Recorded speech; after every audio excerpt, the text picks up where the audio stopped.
Good morning. मैं Sandeep sir अपने online class में आप लोगों का एक बार फिर स्वागत करता हूं। हम लोग प्राचीन भारत के इतिहास का अध्ययन कर रहे थे। उसके अंतर्गत हम लोग सिंधु सभ्यता का अध्ययन कर चुके हैं। आज हम लोग किसका अध्ययन करेंगे? ऋग्वैदिक कालीन आर्थिक जीवन का। तो ऋग्वैदिक कालीन आर्थिक जीवन के अंतर्गत हम लोग किन किन तत्वों को देखेंगे? तो उसके अंतर्गत हम लोग पशुपालन, कृषि, उद्योग, विनिमय का माध्यम और व्यापार वाणिज्य इस सेंस में देखेंगे कि देखिए किसी भी समाज के आर्थिक जीवन में मुख्य रूप से इन्हीं तत्वों का क्या किया जाता है? अध्ययन किया जाता है। तो हम लोग क्या देखे थे कि जो ऋग्वैदिक आर्य थे वो क्या थे? ग्रामीण थे। मूलतः जो थे ऋग्वैदिक आर्य वो क्या थे? ग्रामीण थे। ग्रामीण के साथ साथ और उनका जीवन कैसा था? कबीलाई था। और उनका जीवन कैसा था? कबीलाई था।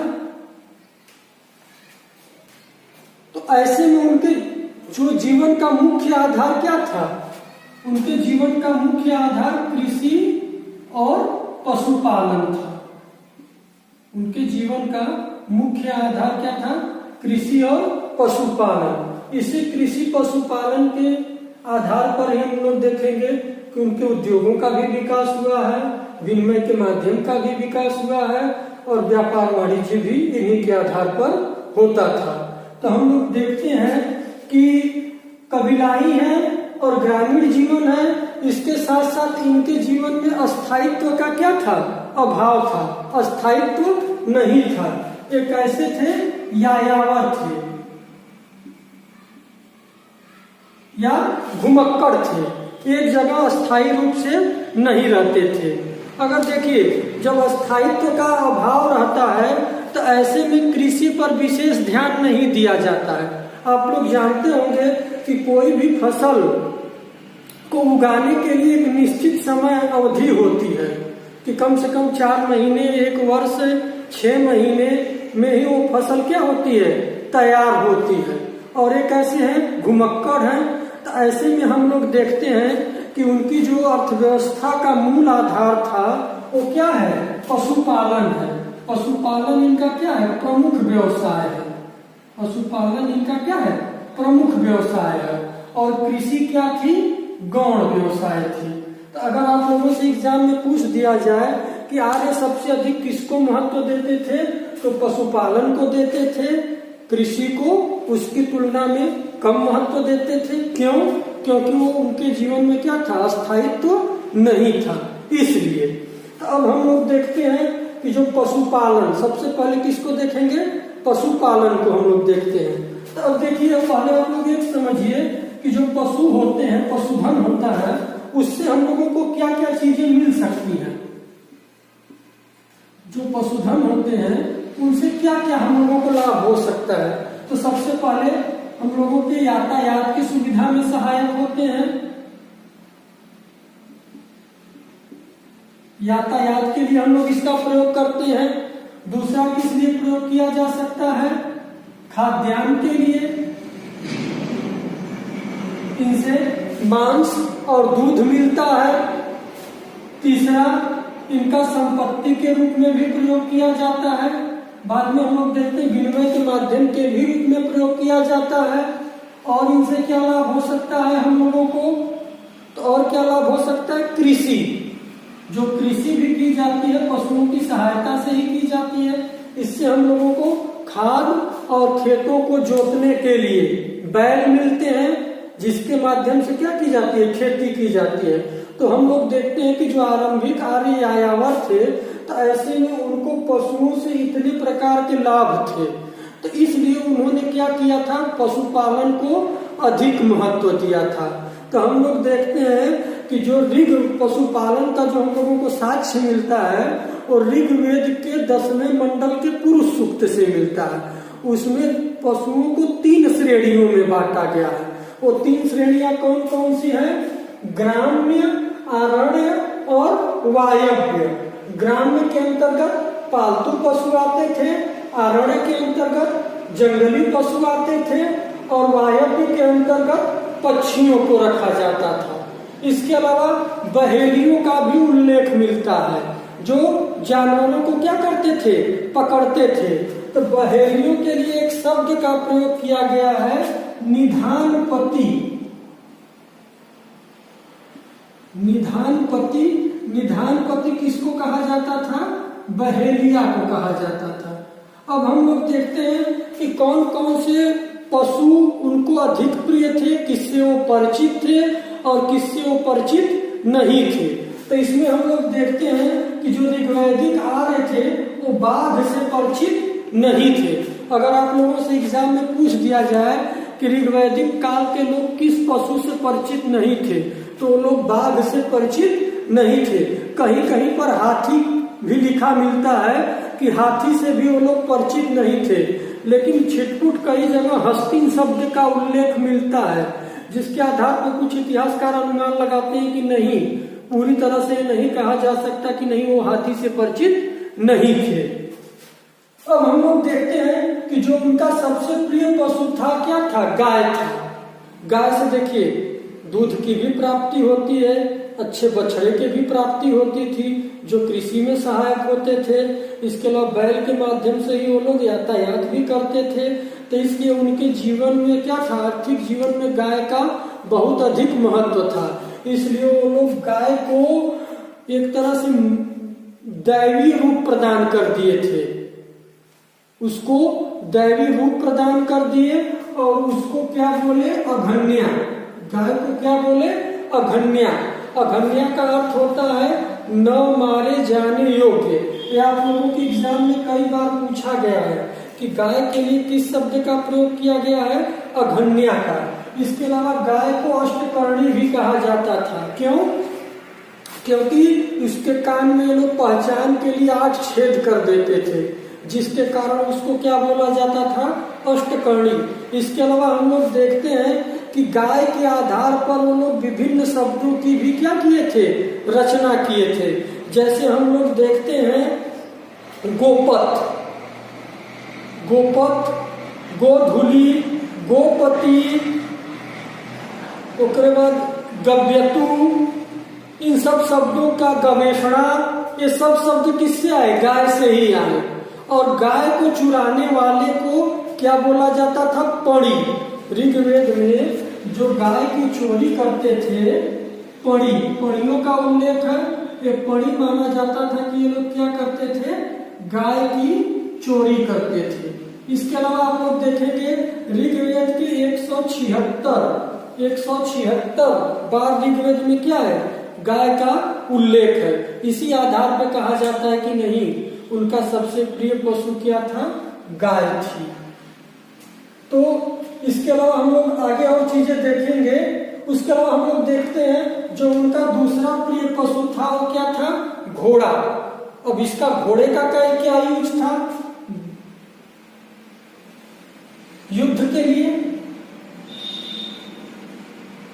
ज्यादा मोबिलिटी रहती है, ज्यादा तेजी से आक्रमण कर सकते हैं, कोई भी दूरी तेजी से तय कर सकते हैं। तो हम लोग देखते हैं कि घोड़े का वो लोग प्रयोग कहाँ कहाँ पे करते थे, युद्ध में करते थे, रथ में करते थे, और आप लोग जानते हो कि यज्ञ में भी घोड़े का अश्वमेध यज्ञ सुने ही होंगे आप लोग। तो इस तरह से घोड़े का प्रयोग वो लोग करते थे। तो उनका दूसरा प्रमुख प्रिय पशु कौन था, अश्व या घोड़ा था। उसके बाद हम लोग देखते हैं कि कुछ और पशुओं से भी वो लोग क्या थे, परिचित थे, जिसमें हम लोग देखते हैं बकरी। बकरी को वो लोग क्या बोलते थे, अजा। बकरी को क्या बोलते थे, अजा। कुत्ता को क्या बोला जाता था, सारमेय। इसके अलावा गधर्व या गधा का भी उल्लेख है, कहीं कहीं पर मिलता है। ऊंट का भी है, उसके बाद हिरण का भी है, भेड़ का भी है। इन सब जानवरों से वो लोग क्या थे, परिचित थे। लेकिन किससे परिचित नहीं थे, बाघ से। और गाय को क्या बोला जाता था, अघन्या बोला जाता था। ये याद रखिएगा खास कर। इसके अलावा गाय की चोरी करने वाले को क्या बोलते थे, पड़ी बोलते थे। अब हम लोग देखते हैं इनका कृषि व्यवस्था। तो कृषि के अंतर्गत आप लोग जानते होंगे कि कृषि की भी हम लोगों को अगर देखा जाए तो जो कृषि की जानकारी मिलती है वो किससे मिलती है? ऋग्वेद से मिलती है। आप लोगों को मैं बताया था ऋग्वेद में कितने मंडल हैं? 10 मंडल हैं। तो हम लोग देखते हैं कि पहले, चौथे और 10वें मंडल से हम लोगों को कृषि की जानकारी मिलती है। पहले मंडल में क्या बोला गया है कि अश्विन ऋषि ने मनु को जौ की खेती करना सिखाया। ये पहले भी मैं आप लोगों को बता चुका हूं। तो पहले मंडल में क्या बोला गया है कि अश्विन ऋषि ने मनु को जौ की खेती करना सर्वप्रथम सिखाया। इसमें भी देखिए पहला और 10वां छेपक है, आप लोग जानते होंगे, बाद में जोड़े गए हैं। तो अगर आप लोगों से पूछ दिया जाए कि कृषि का जो है प्राचीनतम साक्ष्य ऋग्वेद में कहाँ से मिलता है, तो चौथे मंडल से मिलता है। याद रखिएगा आप लोग, चौथे मंडल से मिलता है। पहला और 10वां क्या है? बाद में जोड़े गए हैं। इसके अलावा हम लोग देखते हैं कि ऋग्वेद के 24 मंत्रों में, कितने में? 24 मंत्रों में कृषि का क्या है? वर्णन है। ऋग्वेद के 24 मंत्रों में कृषि का क्या किया गया है? वर्णन किया गया, कृषि शब्द का उल्लेख किया गया। अब देखिए कृषि अगर हम लोग करते हैं तो कृषि कर्म कहाँ पे होगा? वही भूमि पर होगा। तो हम लोग देखते हैं कि उस समय 2 तरह की भूमि हम लोगों को देखने को मिलती है। एक कौन सी होती थी? उपजाऊ भूमि, और दूसरी कौन सी होती थी? ऊसर या बंजर भूमि। ऊसर, बंजर, या इसी को अनुपजाऊ भी बोल सकते हैं। तो वो लोग उपजाऊ भूमि को किस नाम से पुकारते थे? उर्वरा के नाम से। ऋग्वैदिक काल में उपजाऊ भूमि को किस नाम से बुलाया जाता था? उर्वरा। देखिए जो उपजाऊ भूमि होती है उसमें आप लोग सोच सकते हैं कि उपजाऊ है मतलब उसमें कौन सी भूमि उपजाऊ होती है? जिसमें क्या है? पोषक तत्वों की, उर्वरक की मात्रा क्या होगी? अधिक होगी। वैसी ही भूमि तो उपजाऊ होगी। तो इसी उपजाऊ से ही कौन सा शब्द निकला? उर्वरा। तो अगर आप लोगों से एग्जाम में पूछ दिया जाए कि उपजाऊ भूमि को ऋग्वैदिक काल में किस नाम से जाना जाता था, तो उर्वरा के नाम से जाना जाता था। और अनुपजाऊ, ऊसर या बंजर भूमि को किस नाम से जाना जाता था? तो इसको खिल्ले नाम से जाना जाता था। इसको क्या बोलते थे? खिल्ले। ठीक उल्टा है, कभी खिलती नहीं थी, यहाँ से कभी फसलें पैदा नहीं होती थी। हालांकि ऊसर मतलब क्या होता है? परती भी कहते हैं। परती मतलब कुछ दिन के लिए छोड़ दिए, फसल नहीं बोए, उसके बाद फिर अगले सीजन में उसमें फसल उगाते हैं। तो हम लोग मुख्य रूप से क्या देखें कि 2 तरह की भूमि थी, एक उर्वरा और दूसरी खिल्ले। मरुस्थल का भी उल्लेख मिलता है, और मरुस्थल के लिए उन लोग किस शब्द का प्रयोग किए हैं? धान्य। यहाँ पे एक और आप लोग चाहे तो जोड़ सकते हैं, मरुस्थल। मरुस्थल को क्या बोलते थे वो लोग? धान्य बोलते थे। अब देखिए, अब जब ये भूमि हो गई, अब भूमि की जुताई के लिए किसका प्रयोग करते थे वो लोग?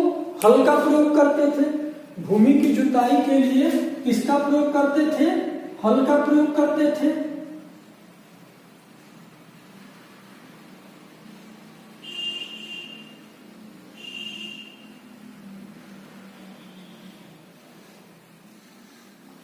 हल का प्रयोग करते थे। हल को क्या बोला जाता था? हल को लांगल, ब्रिक और सीर बोला जाता था। हल को क्या बोलते थे? लांगल, ब्रिक और सीर। अगर आप लोगों से एग्जाम में पूछ दे कि ऋग्वैदिक काल में हल को किस किस नाम से जानते थे, तो लांगल, ब्रिक और सीर के नाम से जानते थे। इसके अलावा जो हल से जुता हुआ होता था, मिट्टी, जैसे हल हो गया तो ये हल से मान लीजिए ऐसे जुत गया, ऐसे हल से क्या करते हैं? जुताई कर देते हैं। गांव में अगर आप लोग जाएंगे तो आज भी देखेंगे हल मिल जाता है। अब तो ट्रैक्टर आ गए हैं, उसी तरह होता है, लेकिन हल के फाल थोड़ा चौड़े होते थे। तो हम लोग देखते हैं कि ये जो हल रेखा होती थी या हल से जो जुता हुआ चिन्ह होता था, हल रेखा, हल रेखा को लोग क्या बोलते थे? सीता बोलते थे। ये भी आप लोगों के एग्जाम में बार बार पूछा जाता है कि हल से बनी नाली को या हल रेखा को किस नाम से वो लोग पुकारते थे? सीता के नाम से पुकारते थे, हल रेखा या नाली को। आप लोग इस तरह भी इसको जोड़ सकते हैं कि सीता जी के पिता कौन थे? जनक। तो उनको राज्य में अकाल पड़ा था। जब अकाल पड़ा था तो ऋषि मुनि बोले कि आप अकाल में ही खेतों की जुताई करिए तो वर्षा होगी। जब वो खेतों की जुताई कर रहे थे तो उसी दौरान हल के फाल लगने से वाला जो हिस्सा था वो जमीन के अंदर लगा और एक घड़े से सीता जी क्या हुई? उत्पन्न हुई। तो इससे भी जोड़ के आप लोग याद कर लीजिएगा कि हल, देखिए सीता का जहां भी प्रयोग मौर्य काल में भी हम लोग देखेंगे, आगे भी देखेंगे, सीता शब्द का अर्थ कृषि से ही है, हल से बनी रेखा के लिए। इसके अलावा हम लोग और क्या देखते हैं कि हल को लांगल, वृक्क या सिर बोलते हैं। हल से बनी रेखा या नाली को लोग क्या बोलते थे? सीता बोलते थे। हल वाहा मतलब जो हल चलाता था, जो हल चलाता था उसके लिए किस शब्द का प्रयोग हुआ है? किवास। उसके लिए किस शब्द का प्रयोग हुआ है? किवास शब्द का प्रयोग हुआ है। इस समय किसान को ही उस समय क्या बोलते थे? किवास बोलते थे, क्योंकि हल चलाने का काम कौन करता है? किसान ही करता है। तो आप लोग ये भी याद रखिएगा, किवास किसके लिए प्रयोग किया गया है? हल वाहा के लिए, जो हल चलाता था, या किसान के लिए। किसान को क्या बोला जाता था? किवास या हल वाहा बोला जाता था। इसके अलावा जब खेतों की जुताई हो जाती थी तो उसमें कुछ पैदावार बढ़ाने के लिए उर्वरकों का भी प्रयोग करते थे वो लोग। तो उर्वरक के रूप में जैसे देखिए जो पशु होते थे उनका जो गोबर होता था, मूत्र होता था, वो खाद के रूप में प्रयोग किया जाता था। तो हम लोग देखते हैं कि खाद के लिए एक शब्द मिलता है करीस। के आर्य जो है खेती में खाद का भी प्रयोग करते थे और खाद को वो लोग क्या बोलते थे? करीस बोलते थे। इसके अलावा पशु थे, पशुओं के लिए बगल में चारागाह होते थे, तो चारागाह को क्या बोलते थे वो लोग? गव्यती। ये भी देखिए गाय से ही निकला है, तो चारागाह को वो लोग क्या बोलते थे? गव्यती बोलते थे। ये जो आगे पशु लगे रहते थे उन पशुओं के लिए वो लोग किस प्रयोग, उनको भी तो भोजन चाहिए, तो उनके लिए जगह जगह वो लोग चारागाह ढूंढा करते थे। अभी मैं आप लोगों को बता चुका हूँ कि चारागाह की भी क्या की जाती थी? निगरानी की जाती थी। उसके लिए एक अलग से अधिकारी की भी नियुक्ति होती थी जिसको व्राजपति बोलते थे। तो चारागाह को किस नाम से जानते थे? गव्यती के नाम से। इसके अलावा देखिए फसल में हम लोग देखते हैं कि फसल में वो मुख्य रूप से किससे परिचित थे? यव से परिचित थे। यव को जौ भी कहा जाता है। अभी सामाजिक जीवन के अंतर्गत मैं आप लोगों को बताया था छील, पकौदम, करम्भ, ये सब भोजन वो लोग किसके मदद से बनाते थे? जौ की मदद से ही। तो लोग मुख्य रूप से किस फसल से परिचित थे? जौ से। एक और मिलता है धान्य, लेकिन ये देखिए धान्य नहीं है, धान्य जो है धान नहीं है, वो लोग धान से परिचित नहीं थे। इसका प्रयोग वो लोग अन्नागार के रूप में करते थे। धान्य का जो शब्द का प्रयोग होता था वो किसके लिए होता था? अन्न भंडार के लिए, अन्न भंडार के लिए, या अन्न का एक क्या होता था? ढेर होता था। उसी को क्या बोला जाता था? धान्य बोला जाता था। अब हम लोग देखते हैं, इसके अलावा आप लोग जानते होंगे कि फसलों की कटाई के बाद, आज भी अगर आप लोग देखते होंगे गांव में जाएंगे तो फसलों की जब कटाई हो जाती है तो फसलों की कटाई के बाद उसको एक जगह क्या किया जाता है? इकट्ठा किया जाता है। तो उस क्षेत्र को क्या बोला जाता है? खलिहान बोला जाता है। वहां पे ही वो लोग क्या करते थे? फसलों से भूसा को अलग करते थे और अनाज को अलग करते थे। इसके अलावा अब इसमें सिंचाई के लिए वो लोग किसका प्रयोग करते थे? तो सिंचाई के लिए देखिए 2 तरह के जल का प्रयोग होता था। कौन कौन से जल का प्रयोग होता था? एक तो प्राकृतिक जल हो गया और एक दूसरा जो खुदाई करके प्राप्त करते थे। तो प्राकृतिक जल में क्या हो जाएगी? नदी का जल, वर्षा का जल। और जो खुदाई का जल मिलता था उसको क्या बोलते थे? खनि मित्रा बोलते थे। उसको क्या बोलते थे? इस पर देखिए आप लोग, इसको मैं इरेज कर देता हूं। देखिए सिंचाई के साधन में 2 थे। कौन कौन से? एक स्वयंजा और दूसरा खनि मित्रा। खनि मित्रा में क्या आ जाएगा आपका? कुआं, और स्वयंजा में वर्षा का जल, नदी का जल, जिससे मतलब खेतों की क्या हो? स्वयं सिंचाई हो जाए।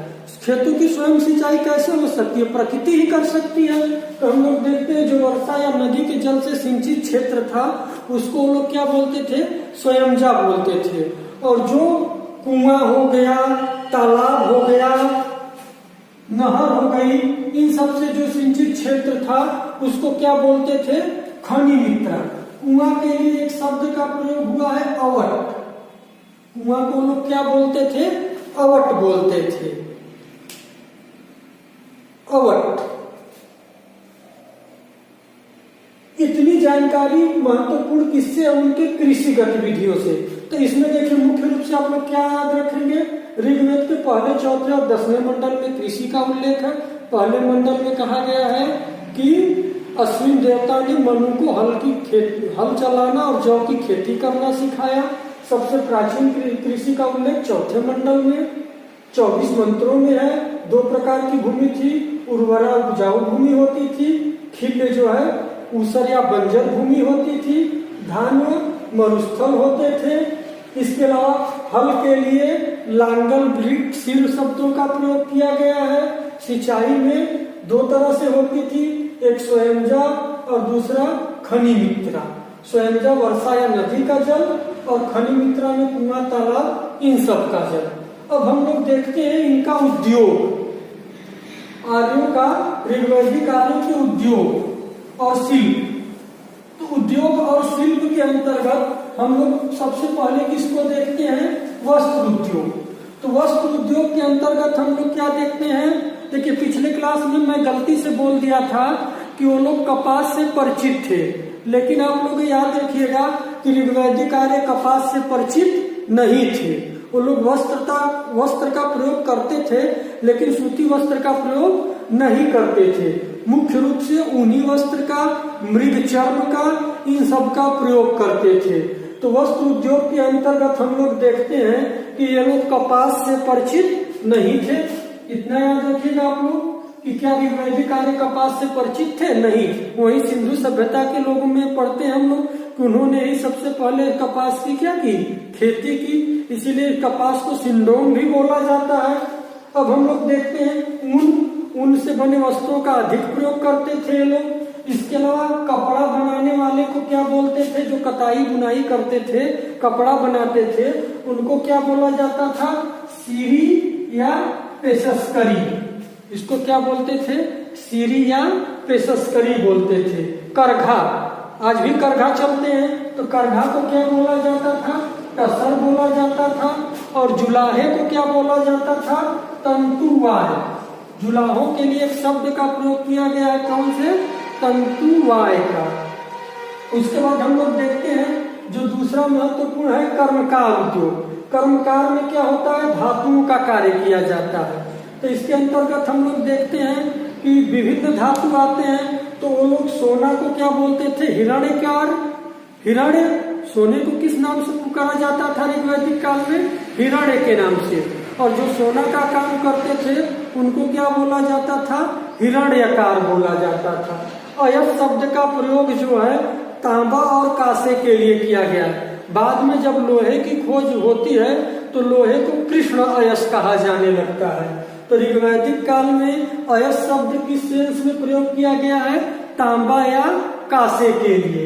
इसके अलावा हम लोग देखते हैं कि जो ऋग्वैदिक आर्य थे वो लोग लोहा और चांदी से परिचित नहीं थे, तो उन्हें लोहे और चांदी की जानकारी नहीं थी, ये भी याद रखिएगा, इंपॉर्टेंट है। उसके बाद कुंभकार को क्या बोला जाता था? कुलाल। कुंभकार को क्या बोला जाता था? कुलाल। नाई भी थे, नाई को क्या बोला जाता था? वाप्ता। पुलपुली, पुलपुली किसको बोला जाता था? धोबी को।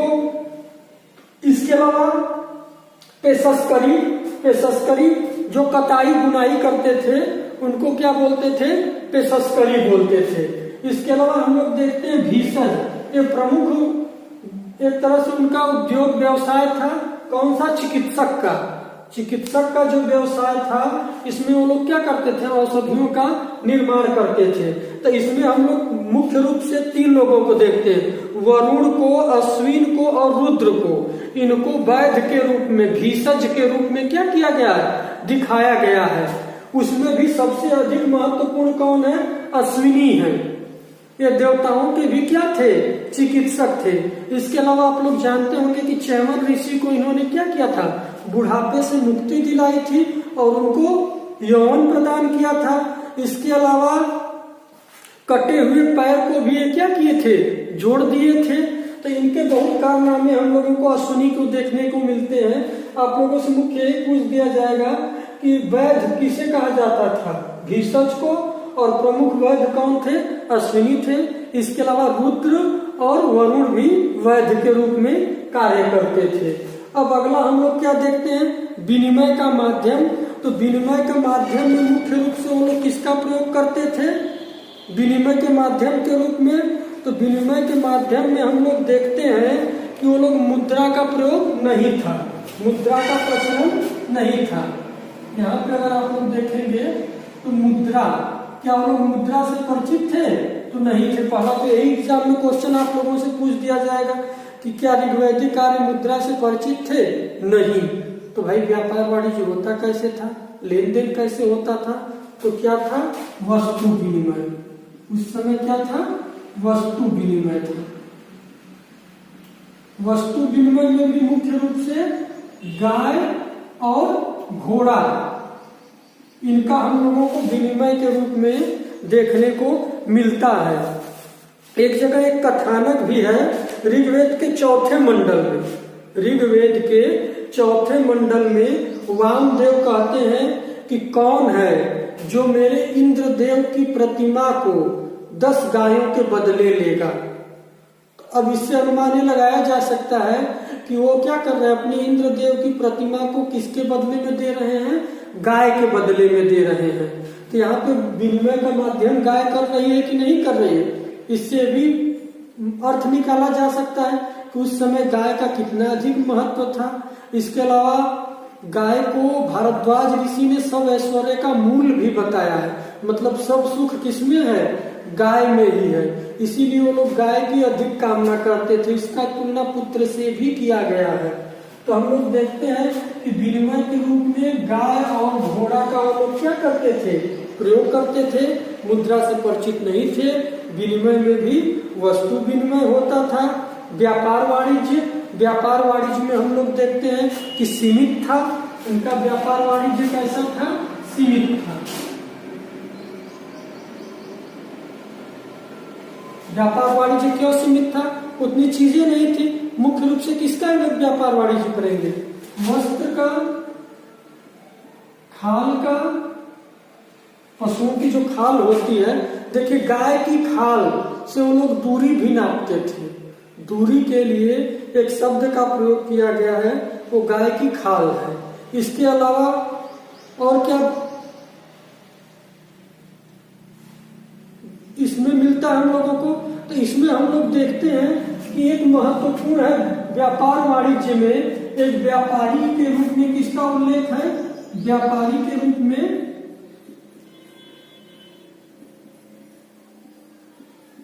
पड़ियों का उल्लेख मिलता है।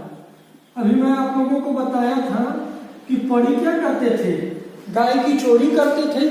जो गाय की चोरी करते थे उनको क्या बोला जाता था? पड़ी। तो ऐसा माना जाता है कि जब ये लोग व्यापार करने आते थे, गांवों में घूमते थे, तो उसी समय जाते समय पशुओं को भी क्या करते थे? चुरा लेते थे। तो ये पड़ी जो है व्यापार का भी काम करते थे और चोरी का भी काम करते थे।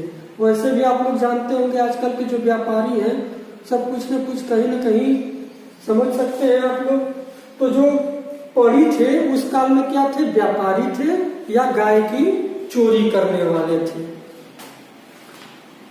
इतनी महत्वपूर्ण जानकारी किससे है? वैदिक कालीन आर्थिक जीवन से है। अगर ये जानकारी आप लोगों को पसंद आई हो तो कमेंट जरूर करिएगा। इसे ज्यादा से ज्यादा लाइक और शेयर भी करें। आज के लिए बस इतना ही। धन्यवाद।